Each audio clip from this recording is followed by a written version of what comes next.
Hi, it's Dr. Teran, and you're listening to The Pop.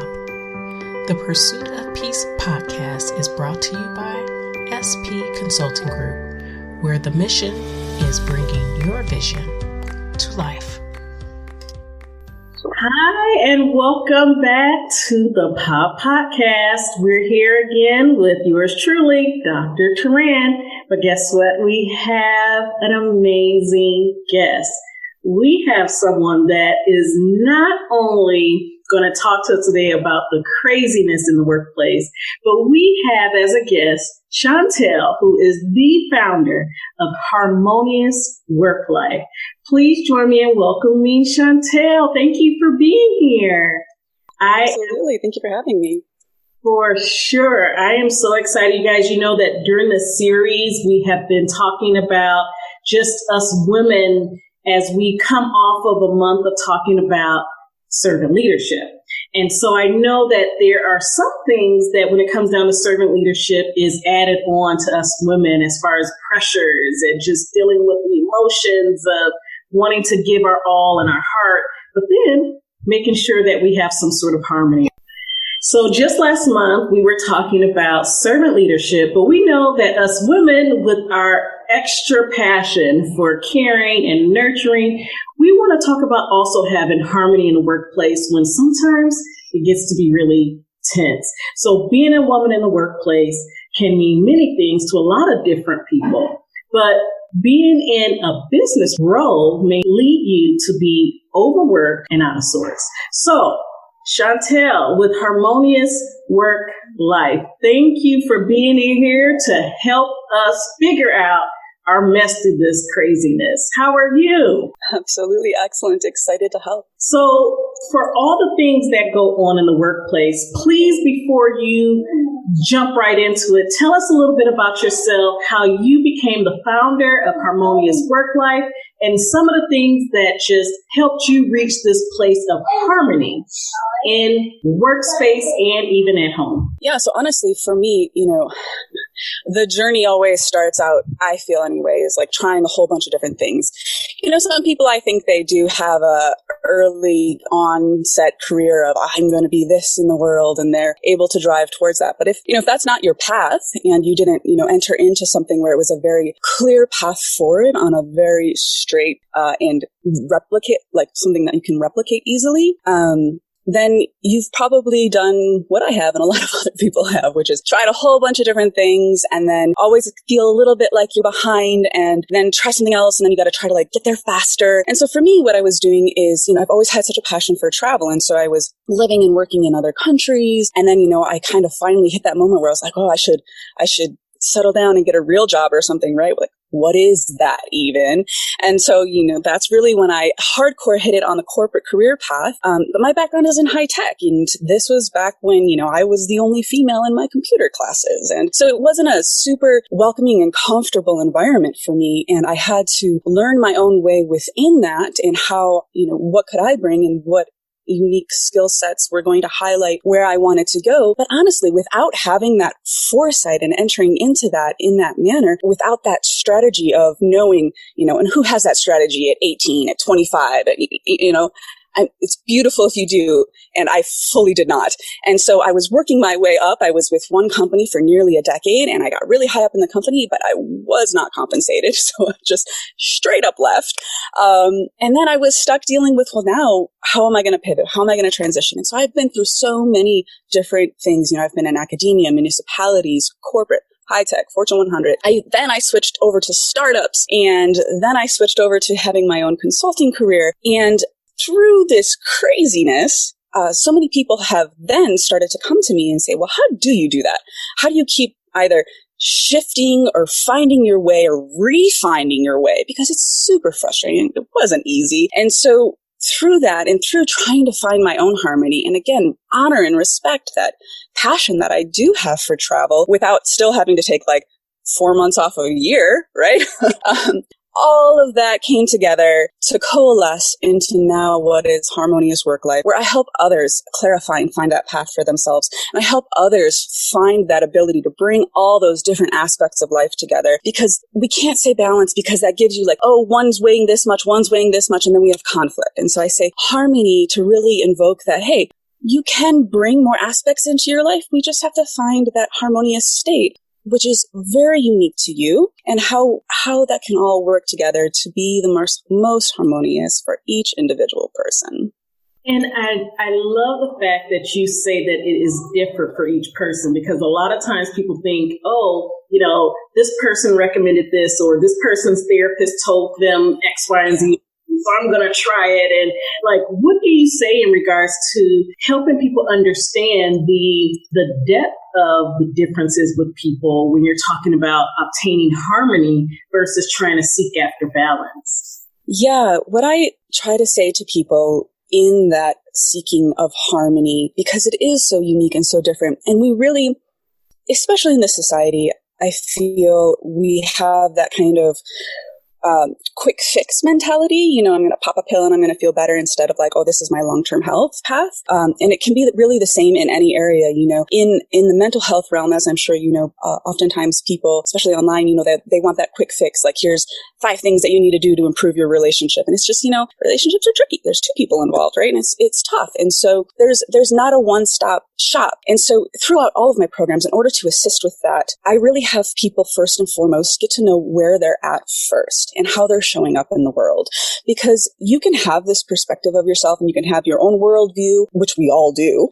But is that what is actually being reflected back to you? And then if you really get in touch with your values and your preferences from that place, from that foundation, then you're able to go forward knowing that you're automatically going to be in line with the next steps and the next choices that you make. I really like that you say that, because a lot of times, even right now when we're talking about the pandemic, there's so much that people really get into when it comes down to something quick. And time is moving fast. And it seems like in every other way, people just want quick. And one thing that I always try to tell people is it takes time. It takes building a routine, building, this consistency. And a part of that is even recognizing the lifestyle and the necessity of including it in every part of your day. So I know, like you were saying, you used to be in high tech.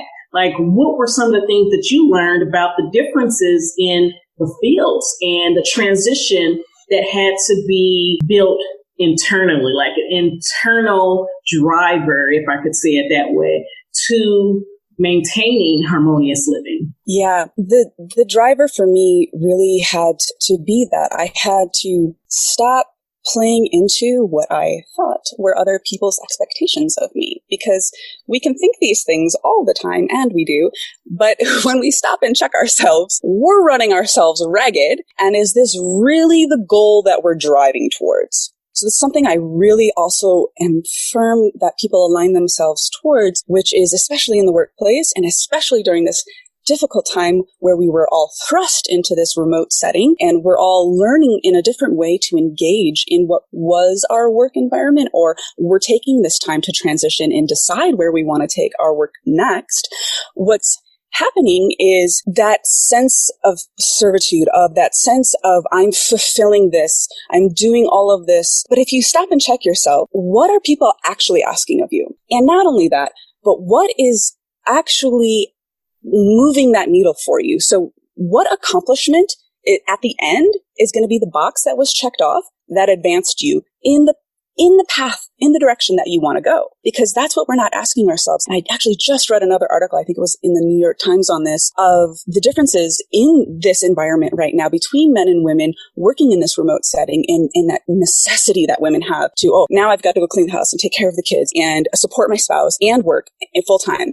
And the first thing that happens in any remote work environment is that people will overwork all the time, 100%. And people think it's the opposite, and it's not. When you're working in a remote setting, the first thing you do is overwork all the time. And so what I support people in doing is finding their best work hours and then allowing themselves to do those other things.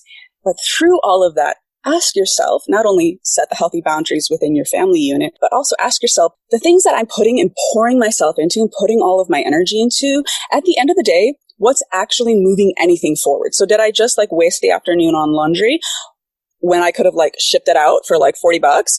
Or, did I just spend my whole afternoon doing this task for work? But is that actually what I'm being counted on during my annual review cycle? It's those types of things, just making sure that you're more aligned, because it's very easy to kind of get caught up in, it's not busy work, it's all valid. And that's part of finding your harmony is validating exactly where and how you're spending your time and owning that. And then asking yourself, is this what's driving me forward? It's having that strategy. It's having that end goal always constantly in mind. Even as as a parent, your end goal is to have a happy, healthy individual in the world, right? But all the things that we do, is that honestly at the end, because it's so hard to maintain that perspective. You're dealing with this person all day, every day. Are the actions that you're taking actually fulfilling that? And I like that you say that as far as even setting realistic expectations. And I know that just like you said, we put a lot of pressure on ourselves and we're trying to do 50 million things, and whether it's in a remote workspace or even in the actual work space and work environment where we would normally think of the office to be, we are always going and going and going. And I know I used to be guilty of it myself, of really believing that I was a master, and I used to say this all the time, and I feel so silly about it now, but I used to say that I was a master multitasker. Yeah. But then there were things that it was too much. It began to be too heavy on me, and it began to be something that ended up working against me when I went for self-care, because even though we may tell people, especially those that are busy and that usually have a lot to do, to put it on your schedule, put self-care on your schedule. But then it was oh, well, I can skip it. I still would skip over it. And it really was just because I was doing too much, as opposed to understanding that the best way that I can be most effective was to be my best self. And being my best self was living in a space of harmony and not trying to be on this self-imposed rat race, sort of. It was really coming to the place of recognizing that this is not good for anybody. Regardless of how much you think you're doing, you're probably not performing your best in that situation, right?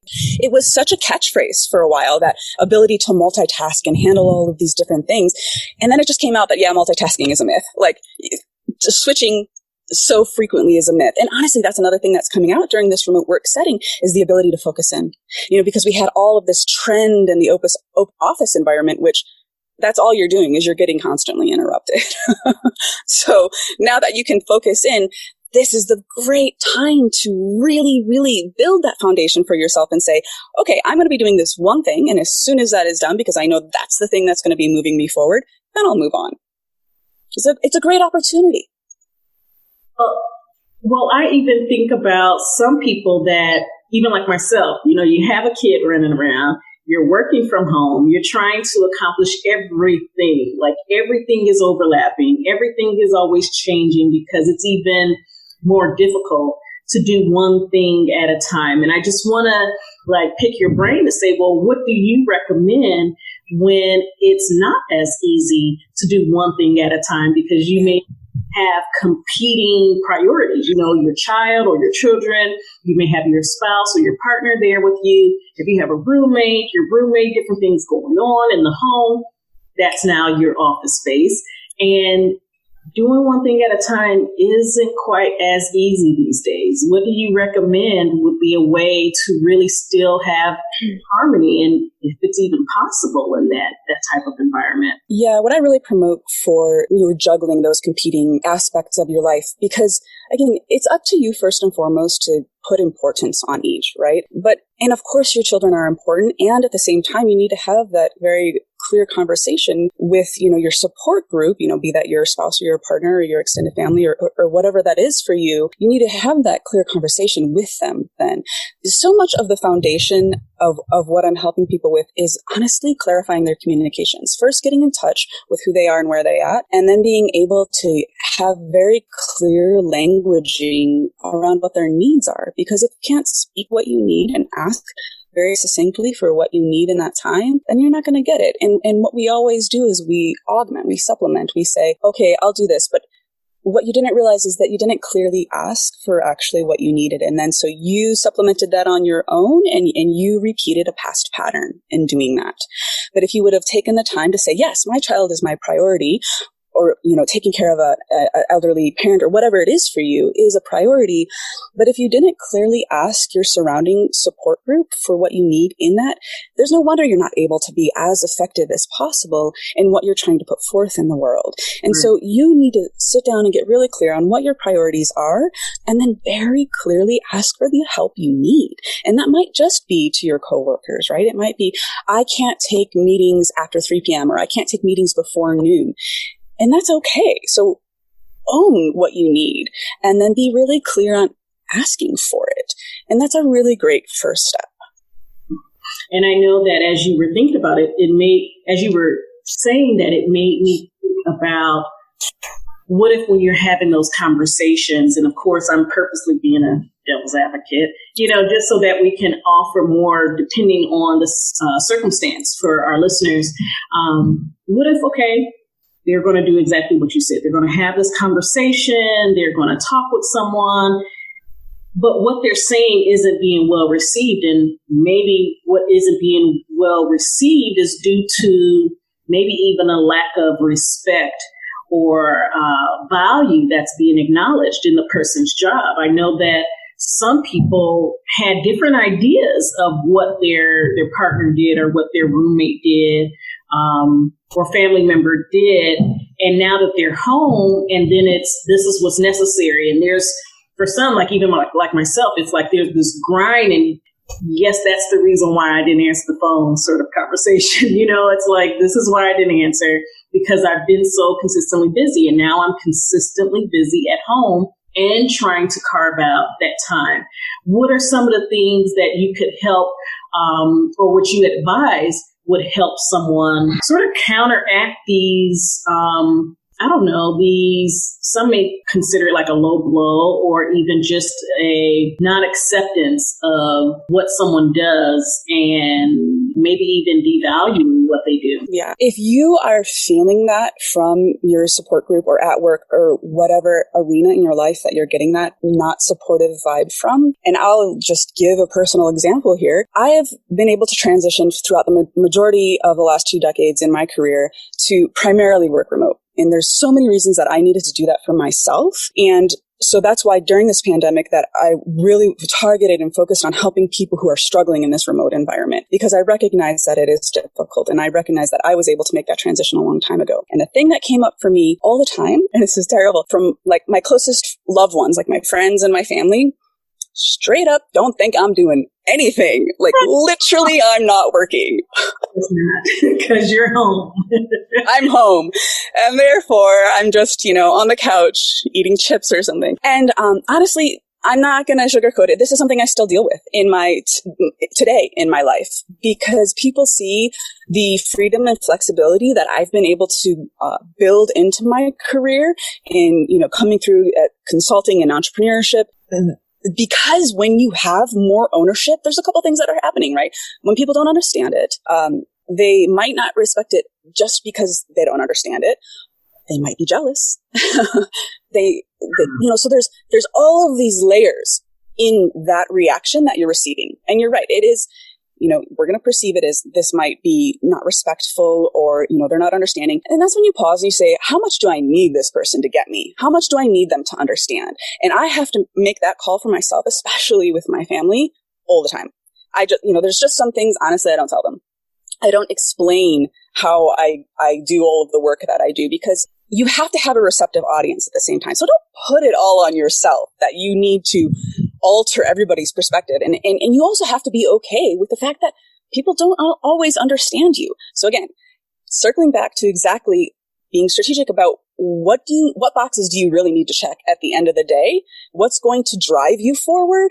And then just focus in on those. Because all that other stuff, it's just busy work at the end. If you're trying to convince somebody over here and explain yourself over here and rationalize this over here, it's too much. It's absolutely too much. And so within that, what are the conversations you really need to have? Get really clear on your languaging around those and let everything else go. I know that one thing that you said as far as like getting clear on the communication, I know that some people, it's even a challenge to communicate that. So sometimes it may be good to, practice with someone even. And even though this isn't the premise of what we're talking about here, but sometimes in order to obtain and get to a place and even stay there when it comes down to harmony is being able to communicate. And I know that you were saying earlier, like, be able to communicate what you need, be able to speak to people and let them know that this is what you need. This is something that isn't helpful. And it's not something that, you'd want to put into the box of, oh, well, I'm complaining or I don't want to rock the boat. It's no, you really need to speak up in order to preserve yourself. Again, this is a podcast where we talk about pursuing peace, and peace and harmony definitely go hand in hand. And you have to be able to communicate. And if you have trouble communicating that, there are resources out there to even, handle crucial conversations or even just the basic ones that just says, I want to stand up for myself and be a little bit more assertive so that I can speak for what I want, get what I need, and it actually helps everybody work better together. So I think that that's really important.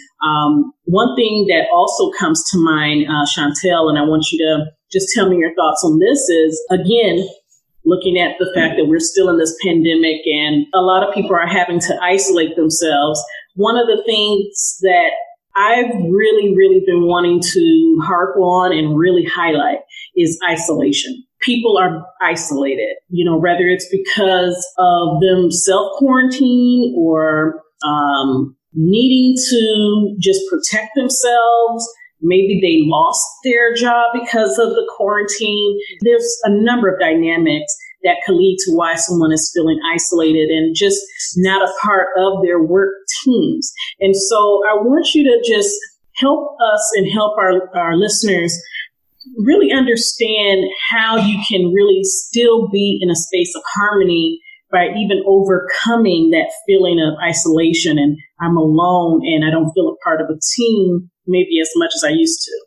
And the very difficult thing about isolation, unfortunately, is that when you're in that space, it's the hardest time to get out of it because that's a very deep feeling. And when you're having that, that's not the time that you're feeling extroverted and like, oh, I'm going to go reach out to people.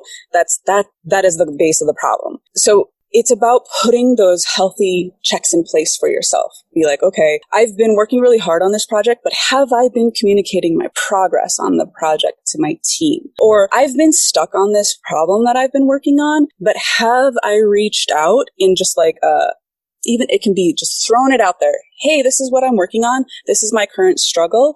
And if struggle feels a little bit like, oh, people are going to think I'm struggling, I can't do my job. If that feels too much for you, again, change the languaging, rephrase it just to say, hey, I'm tinkering with this, thinking about this. I just want to get some thoughts on it. Can we jive a little? Can we bounce a couple ideas off of each other? And so you need to take that first step for yourself. And I'm recognizing and I'm understanding that when you're in that space, it's the hardest time to do that. But if you just have really healthy checks in place for yourself, like whatever that needs to be for you, maybe it's a twice daily check with your team. This is why in Scrum it's really healthy because they have the daily stand-ups. Because honestly, this is something that's so common, especially for developers in computers, is the lone wolf developer. Everybody talks about this. It's not a phenomenon anymore. It's that you're getting so in your head, you're working so hard, and you just want to execute. But if you're not checking that, then you're going to go down a rabbit hole, and it might be in the wrong direction.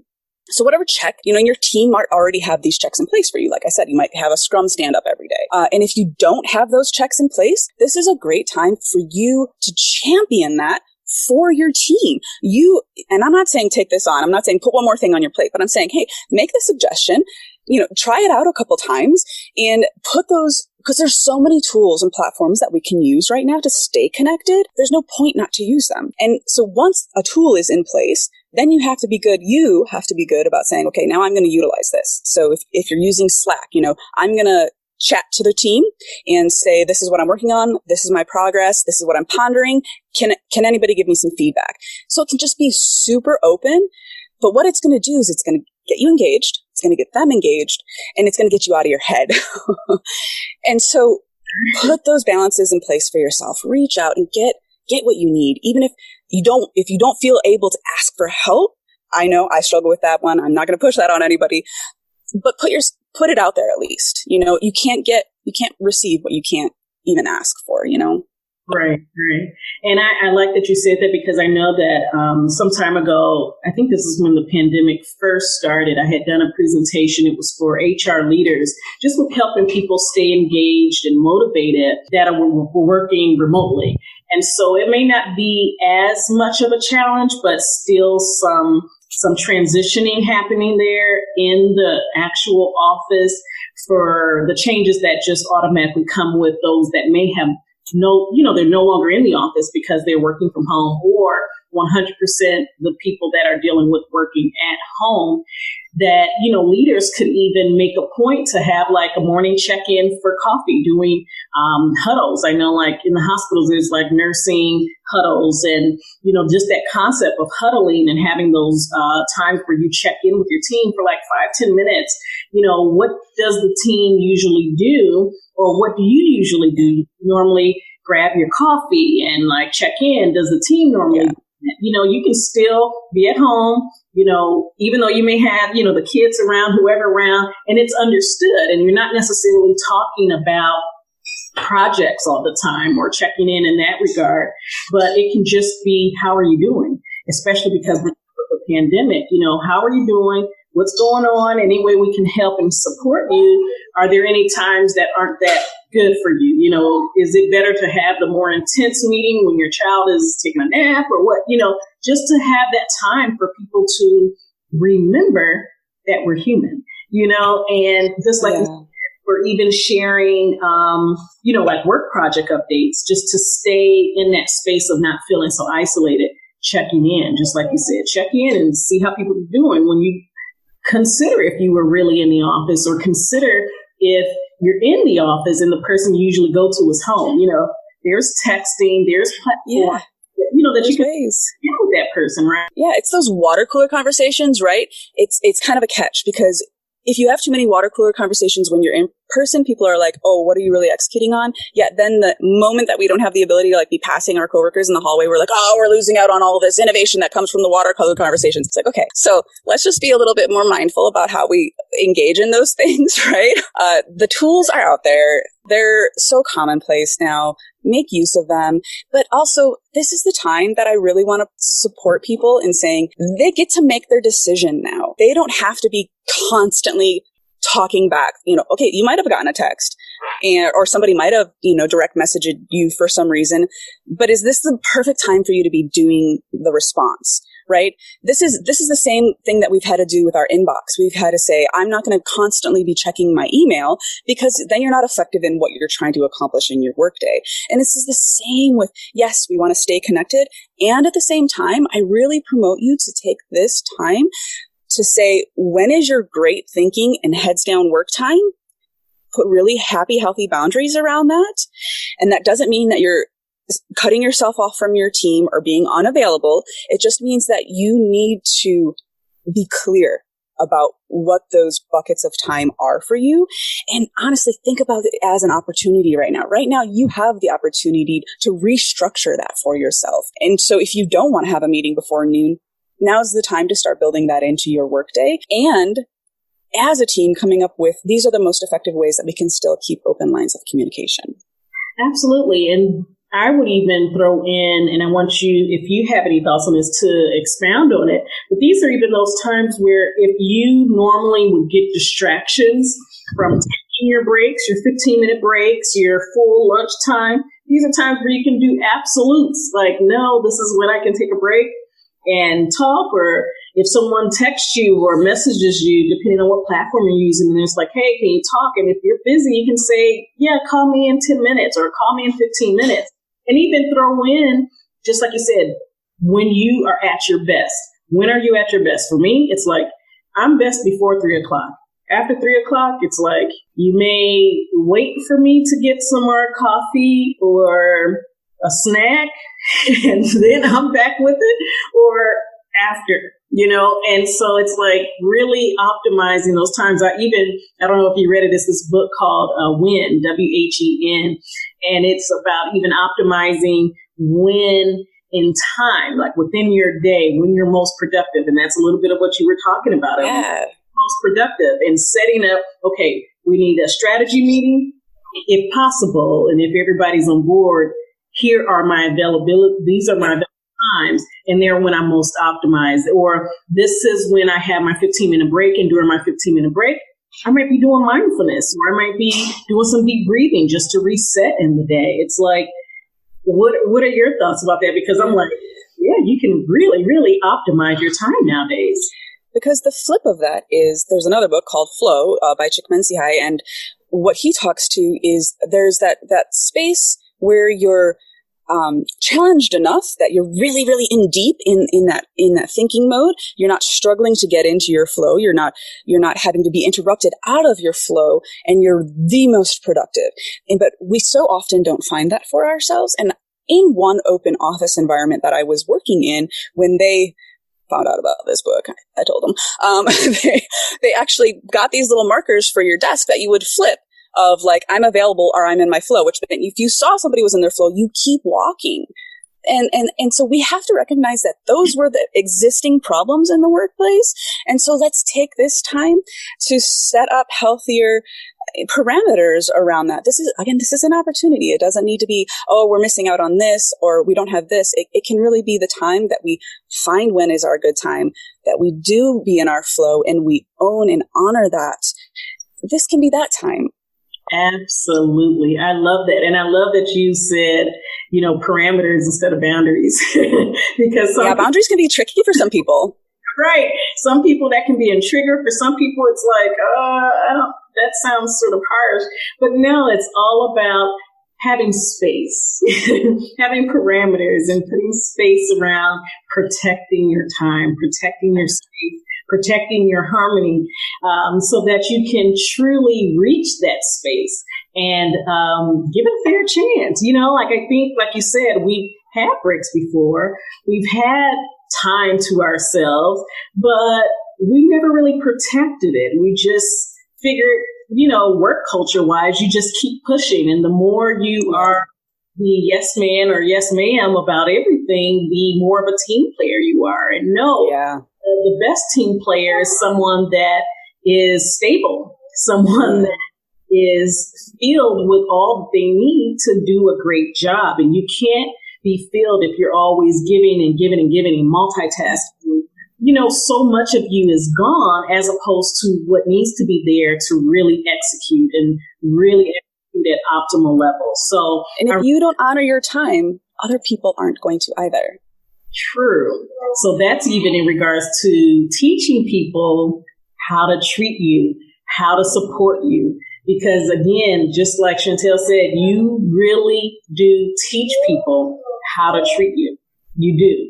And even in this space of work, if people know that you have a boundary, like I used to even know people that they would normally take a walk at this certain time. They would normally eat lunch at this certain time.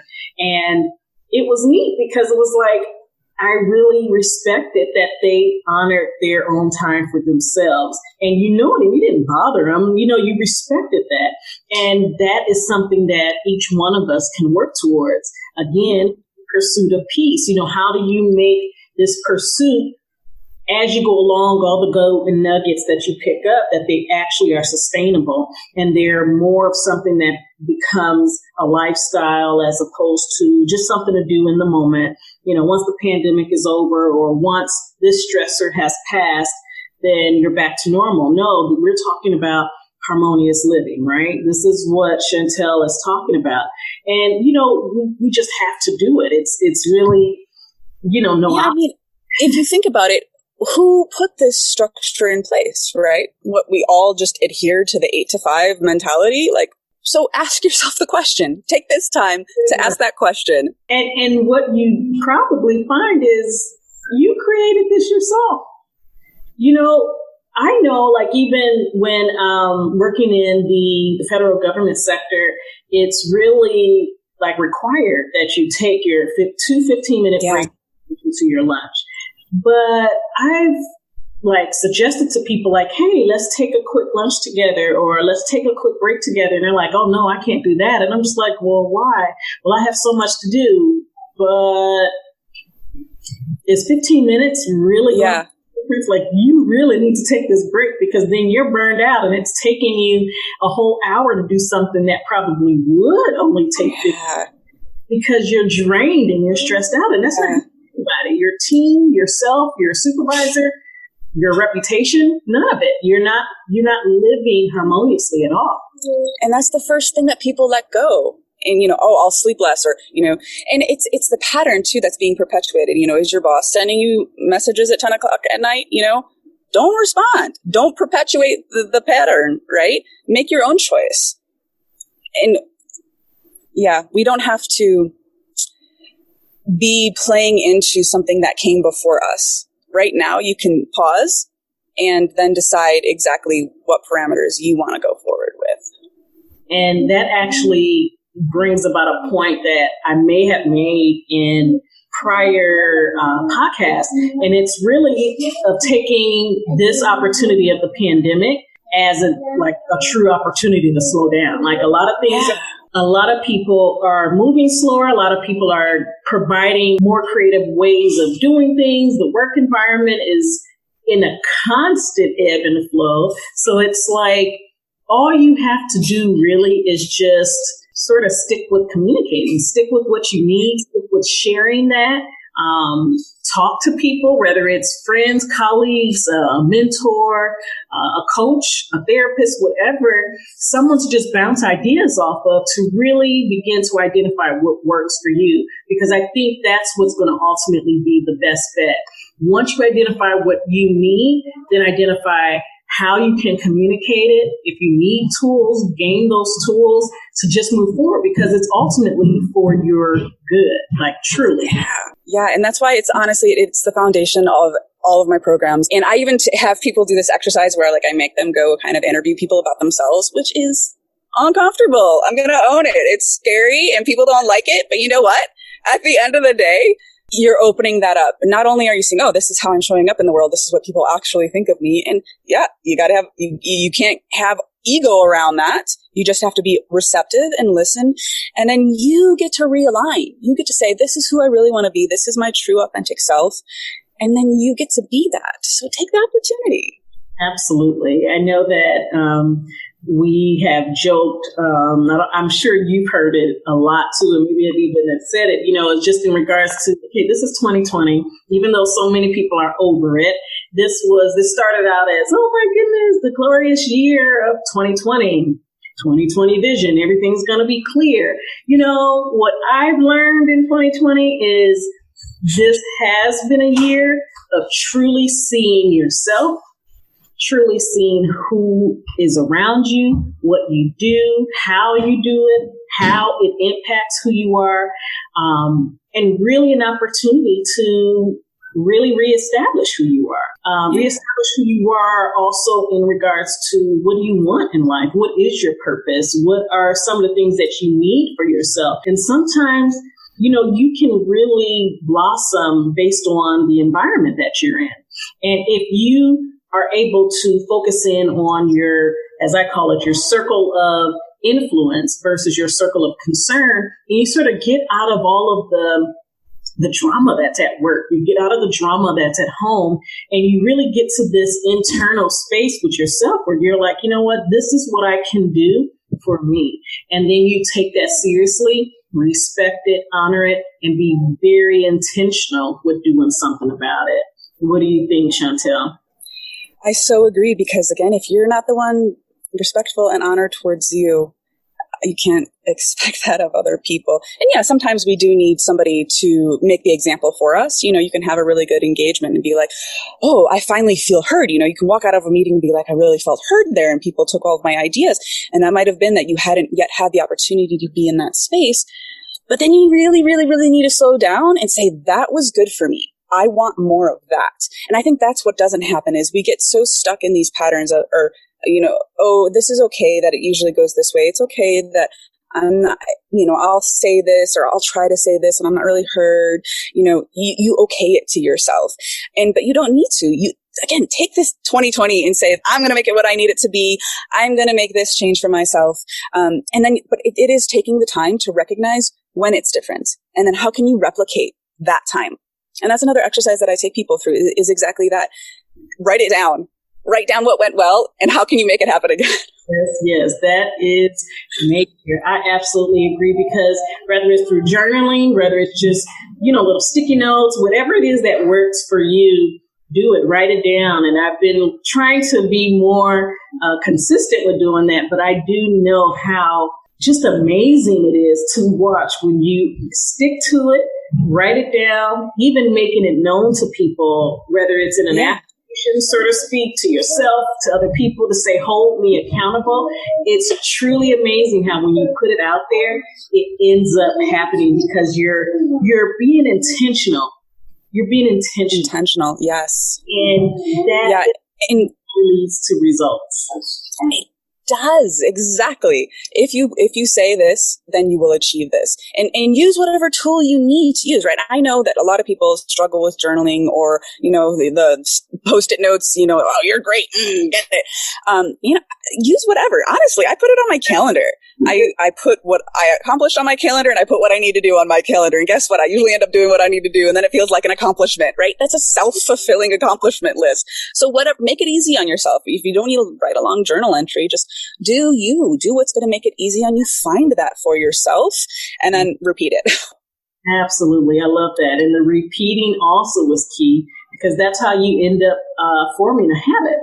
And, once it becomes muscle memory, truly, it's really those rare occasions where you sort of jump off and, go back into your old habits of letting time and busyness overtake you. But you are doing it like in a repetitive manner, you are really setting yourself up for success because then it becomes second nature. And then it becomes, you forgot it maybe in the beginning of the day. By the time you're getting towards the end of the day, it's like, oh yeah, I need to do this, and so either way, it becomes a part again of your lifestyle and your everyday sort of challenge to yourself to really show up, really create the environment that you need for yourself, whatever that is. But make sure to do it. I always tell people that when they're listening to the podcast to make sure that they're able to, whether it's type it in their phone in their notes section or jot down some notes, because these things that we share, it's a matter for meditation. It's a matter of just really marinating in it to, again, for the purpose of making it a part of daily living, because all of these tips go hand in hand with finding peace, whether it's your emotions, whether it's dealing with stressors, whatever comes and goes. There's different situations that happen. I know earlier in the pandemic, what was it? Maybe April or May was Mental Health Awareness Month. And so I know we even talked about grief and loss and different things that come up, but you can still have that space that you preserve for yourself, regardless of what the situation is. And we just want to continue to encourage you guys. And for Chantelle, again, I want to thank you for being here. Could you give us any lasting, gold nuggets that you can share with our audience about just maintaining and attaining actually harmonious living? Yeah, honestly, I'm just going to build off of your last comment, which is repetition. Think about when you're teaching a child to speak or you're learning something as an adult. Just remember how many times you need to do it, hear it, be it before it is that pattern. We don't learn a new word by hearing it once. And so you're not going to hear this podcast and be like, I get it now. I can create harmony and peace in my life. It's okay to give yourself the time to do it again and again and again and again. And then the beauty that's going to come from that is there will be other indicators in your body or whatever it is. Maybe you are trying to take that break. Maybe you want to go for a run. after you do it and do it and do it, you know what's actually going to happen is your legs will literally hurt if you don't go for a run.